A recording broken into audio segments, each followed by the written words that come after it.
Hello दोस्तों, आपका स्वागत है आपके अपने चैनल पर।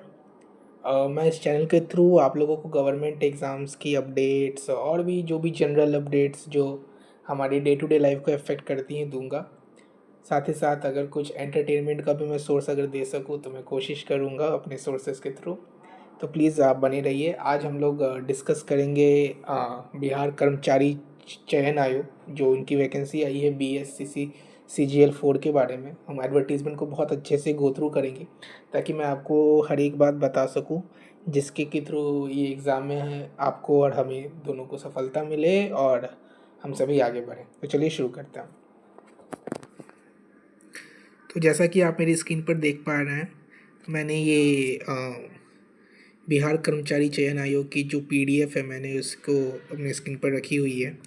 तो स्टार्ट करते हैं। तो ऑनलाइन रजिस्ट्रेशन वैसे तो 18 अगस्त से शुरू थी। 18 अगस्त से 17 सितंबर तक ही थी, लेकिन जहाँ तक मेरी जानकारी है इस डेट को एक्सटेंड कर दिया गया है और ये डेट मेरे ख्याल से 24 नवंबर तक बढ़ा दी गई है। तो आप प्लीज़ फॉर्म चूँकि डेट फॉर्म भरने की डेट बढ़ चुकी है तो आप प्लीज़ उसके अकॉर्डिंग फॉर्म भरिए अगर अभी तक आपने ये नहीं भरा है, क्योंकि ये बहुत ही अच्छी अपॉर्चुनिटी है और इसकी सिलेबस और क्वेश्चंस बिहार कर्मचारी चयन आयोग के बहुत ज़्यादा डिफ़िकल्ट नहीं है। अगर आपने कोशिश करी तो ज़रूर सफलता आपके हाथ लगेगी, ये मेरा मानना है। घबराने की बिल्कुल भी ज़रूरत नहीं है, क्योंकि मेरा मानना है कि जब तक हम कोशिश नहीं करेंगे तब तक हम बिल्कुल भी आगे नहीं बढ़ सकते। तो फॉर्म ज़रूर भरिए, अपने आप को मौका दीजिए, भले ही दुनिया कुछ भी बोले लेकिन हमें आगे बढ़ना है, ये बस मान कर के चलना है हमें। तो जितनी भी वैकेंसी आई है मैं कुछ पदों के बारे में इसमें से मैं आपको बताता हूँ। तो पहली है सहायक प्रशाखा पदाधिकारी, जो कि है असिस्टेंट सेक्शन ऑफिसर। ये लेवल 7 की पोस्ट है और इसके लिए जो न्यूनतम जो एजुकेशन क्वालिफ़िकेशन चाहिए वो ग्रेजुएशन चाहिए। तो कोई भी ग्रेजुएट जो हमारे बिहार से हैं वो आराम से इस फॉर्म को भर सकते हैं और ये काफ़ी अच्छी पोस्ट होगी। और चूँकि ये वेतन स्तर 7 की पोस्ट है तो इसकी सैलरी भी लगभग 80 to 85,000 पर मंथ की होगी ही होगी, ये आप मान करके चलिए। और अपने बिहार में रहने के लिए और आगे बढ़ने के लिए ये स्टार्टिंग में बहुत है। दूसरी जो पोस्ट है अगर आप वो देख पा रहे हो तो वो योजना सहायक की है, planning officer, planning assistant sorry.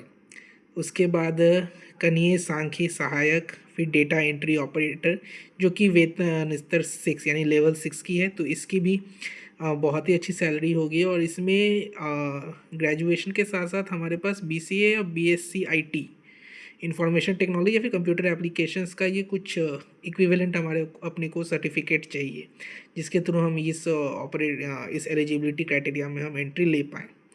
दूसरी है अंकेक्षण निर्देशालय वित्त फाइनेंस डिपार्टमेंट, ये भी वेतन स्तर 5 की है। ये भी बहुत ही अच्छी पोस्ट है।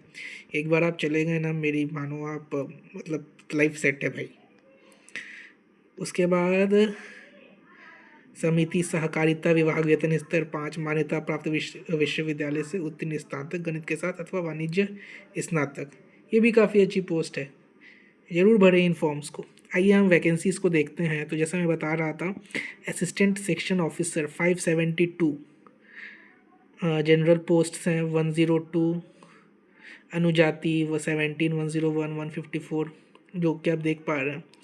तो काफ़ी वैकेंसीज़ है। अगर आपने अच्छी से अगर प्रिपरेशन करी ना तो ये एग्ज़ाम मतलब यह मक्खन होने वाला है। फिर योजना सहायक, उसके भी काफ़ी अच्छी पोस्ट्स है। फिर लास्ट में सहयोग समितियाँ 148।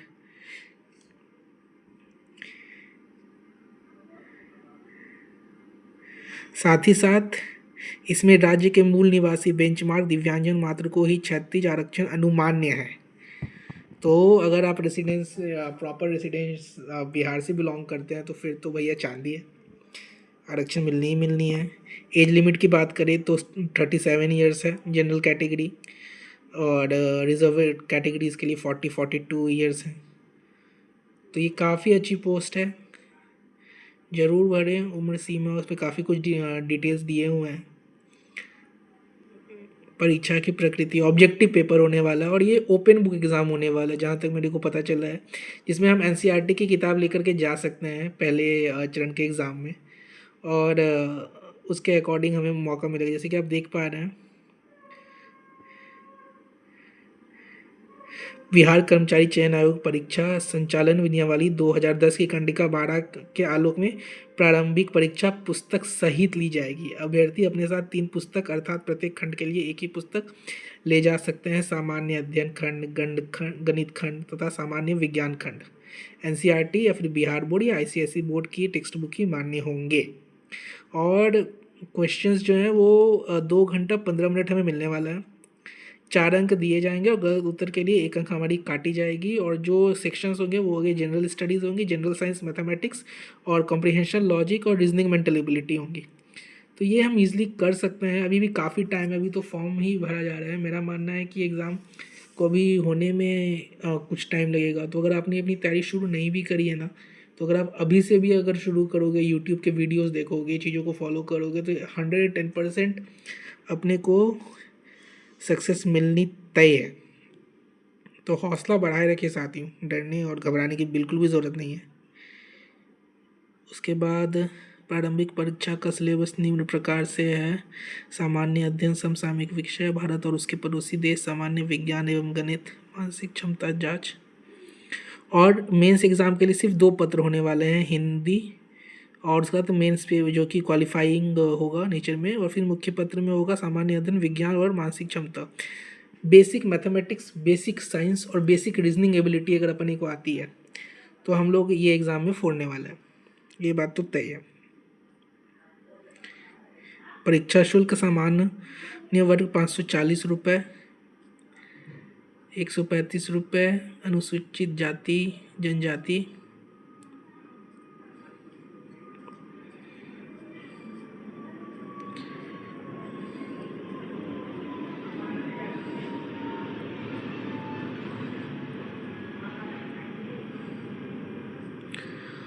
तो दोस्तों ये फॉर्म आप ज़रूर भरिए। मैंने ये चैनल नहीं शुरू ज़रूर की है, लेकिन मैं आपको भरोसे लाता हूँ मैं इस पर बीपीएससी, बीएसएससी और जो भी एग्ज़ाम्स और जॉब से रेगुलर अपडेट्स हैं वो मैं ज़रूर दूंगा। साथ ही साथ जो भी ऐसी चीज़ें जो हमारी डेली लाइफ को लाइक इफ़ेक्ट करती हैं, मैं उसकी भी अपडेट्स दूंगा। और कुछ अगर एंटरटेनमेंट और मस्ती के लिए मैं कुछ अगर कर पाऊँ तो मैं वो भी कोशिश करूँगा। मुझे आपका सपोर्ट चाहिए। ये मेरी वीडियो बनाने में शायद थोड़ी गलतियाँ हो सकती है, मगर प्लीज़ आप मेरे चैनल को सब्सक्राइब कीजिए और बेल आइकन को दबाइए और मेरी वीडियो को पूरा देखिए ताकि मुझे सपोर्ट मिले, मुझे मोटिवेशन मिले, ताकि मैं अच्छी वीडियो और अच्छी कंटेंट आपके बीच ला सकूं। तो इसी के साथ मैं अपने वीडियो को मैं अंत करता हूं। थैंक यू दोस्तों and all the best. We all will get success in this exam, don't worry, God is there with us.